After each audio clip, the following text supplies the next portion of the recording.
जी students, हम बात करेंगे more on mode of hormone action के बारे में। ठीक है जी। इससे पहली वीडियो में हमने डिस्कस किया कि प्रोटीन, पॉलीपेप्टाइड, अमाइनो एसिड के जो हार्मोन्स हैं जिनका नेचर ये है वो किस तरह फंक्शन करते हैं, किस तरह एक्शन करते हैं। लेकिन इस वीडियो में हम डिस्कस करते हैं कि जो हमारे पास स्टीरॉइड्स हार्मोन्स हैं वो कैसे ये एक्शन परफॉर्म करते हैं। तो स्टीरॉइड हार्मोन्स में हम एग्जांपल ले लेते हैं। आपको पता है दैट इज कॉर्टिसोल। कॉर्टिसोल कब रिलीज होता है? जब हम स्ट्रेस में होते हैं। ठीक है जी। So cortisol is a steroid hormone. Cortisol जो है हमारे पास ये एक स्टेरॉइड हार्मोन है और इसके लिए जो रिसेप्टर्स होते हैं वो कहाँ पर मौजूद होते हैं? वो साइटोप्लाज्म में मौजूद होते हैं। आप देख सकते हैं कि ये जो एरिया है आपके पास, ठीक है जी, ये सारा का सारा हमारे पास क्या है? ये जी हमारे पास साइटोप्लाज्म है। ठीक है जी। तो अब ये हमारे पास साइटोप्लाज्म में इसके रिसेप्टर्स मौजूद होते हैं। होता क्या है बेसिकली कि इसको हम क्या कहते हैं? Ligand dependent transcription factors. ठीक है जी। इसको हम क्या कहते हैं? लाइगेंड। हम अगर यहाँ पे लिख दें दैट इज लाइगेंड। अच्छा, लाइगेंड किसे कहते हैं? हमने बताया भी था कि अगर हॉर्मोन्स जो हैं, इंटरनल स्टिमुलस जो होता है, ठीक है जी, जो इंटरनल स्टिमुलस होता है उसको हम लाइगेंड भी कहते हैं। तो ये हमारे पास लाइगेंड डिपेंडेंट ट्रांसक्रिप्शन फैक्टर्स होते हैं। ठीक है जी। तो हम यहाँ पे लिख लेते हैं दैट इज ट्रांसक्रिप्शन। ट्रांसक्रिप्शन हम इसे क्यों कहते हैं? ट्रांसक्रिप्शन हम इसलिए कहते हैं क्योंकि ये हमारे पास प्रोटीन की सिंथेसिस करता है, प्रोटीन बनाता है। ठीक है जी। सो ट्रांसक्रिप्शन फैक्टर्स हम यहाँ पर लिख लेते हैं। तो अब होता क्या है कि ये स्टीरॉयड हार्मोन्स जिसको हम लाइगेंड समझ लें, स्टिमुलस समझ लें, वो आके इस रिसेप्टर्स के साथ बाइंड हो जाते हैं। रिसेप्टर्स मॉलिक्यूल होते हैं जो कि किसी भी स्टिमुलस या लाइगेंड के साथ बाइंड होते हैं। तो ये मौजूद है साइटोप्लाज्म में। तो ये चले जाता है किस चीज़ में? न्यूक्लियस के अंदर। ठीक है जी। ये न्यूक्लियस में आ गया। जब ये न्यूक्लियस में आ जाता है तो आप देख सकते हैं कि ये हमारे पास हार्मोन रिसेप्टर कम्प्लेक्स बना होता है। ठीक है जी। जब ये हार्मोन, ठीक है जी, जो कि लाइगेंड की शक्ल में इस रिसेप्टर के साथ अटैच हो जाता है तो ये हार्मोन रिसेप्टर कॉम्प्लेक्स बना लेता है। अब क्या होता है कि जैसा कि आपको पता है कि न्यूक्लियस में हमारे पास मौजूद होते हैं डीएनए। डीएनए क्या है जी? एक हेरिडिटरी मटेरियल है, विरासत।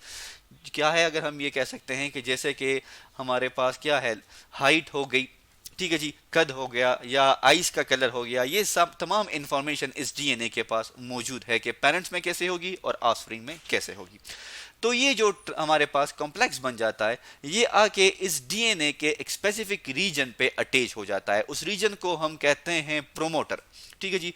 प्रोमोटर जो है ये वो रीजन होता है डीएनए पे जहां से उसने क्या करना है? एक खास किस्म की प्रोटीन बनानी होती है। ठीक है जी। और प्रोमोटर जो है ये स्पेसिफाई होता है किसी भी जीन का, किसी भी ऐसी जीन का, ठीक है जी, जिसने इंफॉर्मेशन लेके जानी है। अब आपको पता है कि ये डीएनए जो है ये क्या करेगा? ये हमारे पास मैसेंजर आरएनए की शक्ल में हमारे पास इंफॉर्मेशन को कॉपी कर लेता है। ठीक है जी। आप देख सकते हैं ये मैसेंजर आरएनए बन गई। अब ये मैसेंजर आरएनए जो है ये क्या होती है? ये बेसिकली खास किस्म की प्रोटीन के लिए होती है। ठीक है जी। प्रोटीन की इंफॉर्मेशन इसके पास होती है। किसके पास होगी प्रोटीन की इंफॉर्मेशन? ये जी हमारे पास होगी मैसेंजर आरएनए के पास। ठीक है जी। इसको हम एमआरएनए भी कहते हैं। तो ये मैसेंजर आरएनए किससे बना जी? ये हमारे पास इस डीएनए से बना। डीएनए ने मैसेंजर आरएनए बनाया। ये आरएनए जब हमारे पास साइटोप्लाज्म में आ जाएगा तो वहां पर इसके साथ राइबोसोम्स अटैच हो जाते हैं। ये जो आपको नजर आ रहे हैं हम इसको लेबल कर लेते हैं। ये हमारे पास क्या है जी? ये है हमारे पास राइबोसोम्स। ठीक है जी। ये जो पिंक कलर की स्ट्रिप है ये मैसेंजर आरएनए है और इस पर ये जो ब्राउन सी चीजें अटैच हैं दीज आर राइबोसोम्स। ये हमारे पास राइबोसोम्स हैं। ये जो बाउंड्री आपको नजर आ रही है ये न्यूक्लियस की है और ये हमारे पास साइटोप्लाज्म है। ये जी हमारे पास प्लाज्मा मेम्ब्रेन है। तो राइबोसोम्स क्या करते हैं? ये हमारे पास न्यू प्रोटीन, मतलब क्या है, प्रोटीन बना लेते हैं। वो प्रोटीन पे रिलीज हो जाती है और इस कॉर्टिसोल का जो फंक्शन है कि स्ट्रेस को क्या करता है? रिलीज करता है, वो कंप्लीट हो जाता है। तो ये था हमारे पास स्टीरॉइड्स में मोड ऑफ एक्शन।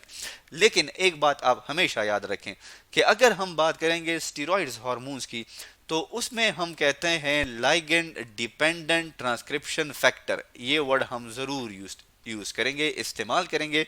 लेकिन अगर हम अपनी पिछली वीडियोस पे जाएं तो हम उसके केस में, प्रोटीन पॉलीपेप्टाइड के केस में, हम हमेशा बात करेंगे सेकेंड मैसेंजर की, जो कि हमारे पास क्या होते हैं? साइक्लिक एएमपी और कैल्शियम। तो protein polypeptide amino acid hormone में हमारे पास सेकेंड मैसेंजर होगा, और हमारे पास स्टीरॉइड्स की शक्ल में या स्टीरॉइड की फॉर्म में हमारे पास क्या होगा, लाइगेंड डिपेंडेंट ट्रांसक्रिप्शन फैक्टर होगा। ये इन दोनों में मेन डिफरेंस भी है। तो आज हमने पढ़ा मोड ऑफ हार्मोन एक्शन, किसके बारे में, कोर्टिसोल या स्टीरॉइड हार्मोन्स के बारे में।